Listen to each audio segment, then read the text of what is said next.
लोकसभा निवडणुकीसाठी मुरलीधर मोहोळ यांना उमेदवारी मिळेल अशी पहिल्यापासूनच चर्चा होती. मात्र राष्ट्रीय स्वयंसेवक संघाचे माजी राष्ट्रीय प्रचारक सुनील देवधर आणि माजी आमदार माजी शहराध्यक्ष जगदीश मुळीक यांच्या नावेही चर्चेत आली होती. उपमुख्यमंत्री देवेंद्र फडणवीस, मंत्री चंद्रकांत पाटील यांचे निकटवर्ती अशी मोहोळ यांची पक्षात ओळख आहे. अन्य पक्षातील नेत्यांबरोबरही त्यांचे मैत्रीपूर्ण संबंध आहेत. त्यामुळे मोहोळ यांनाच उमेदवारी मिळेल असे अंदाज व्यक्त करण्यात येत होते. त्यानुसार बुधवारी मोहोळ यांच्या नावाची घोषणा करण्यात आली.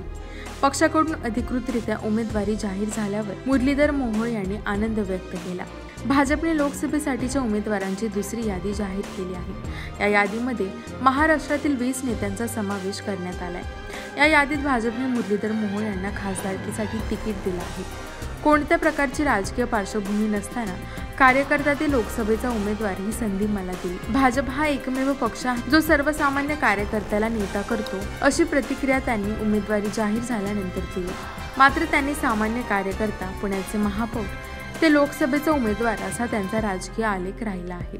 गेल्या वर्षी पुण्याचे खासदार गिरीश बापट यांचे निधन झाल्यानंतर त्यांच्या जागेसाठी पोटनिवडणूक होईल असे वाटत होते.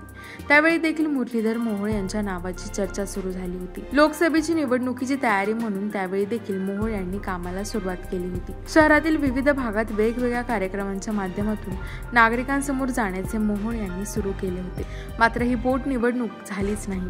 त्यामुळे शहरातील लोकसभा निवडणुकीचे वातावरण काही प्रमाणात शांत झाले होते. पुणे लोकसभेचे निवडणूक प्रमुख म्हणून मुरलीधर मोहोळ यांची नियुक्ती करण्यात आली. मुरलीधर मोहोळ यांचा दांडगा जनसंपर्क आहे आणि कसबा विधानसभा पोटनिवडणुकीत त्यांचा सक्रिय सहभाग होता. या निवडणुकीदरम्यान अनेक नेत्यांनी मतदारसंघाचे दौरे केले. केंद्रीय मंत्री अमित शहांनी देखील मतदारसंघाचा दौरा केला होता.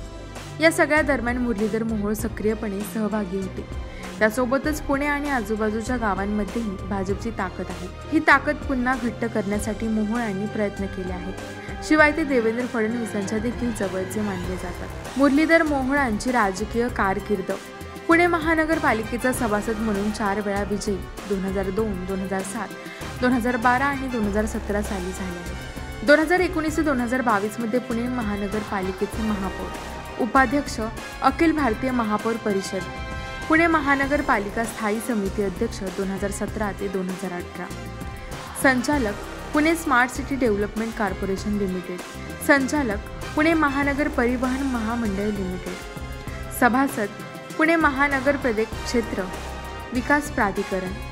2009 मध्ये खडकवासला मतदारसंघातून निवडणुकीसाठी उमेदवार. मुरलीधर मोहोळ यांनी कोरोना काळात मोठी कामगिरी बजावली.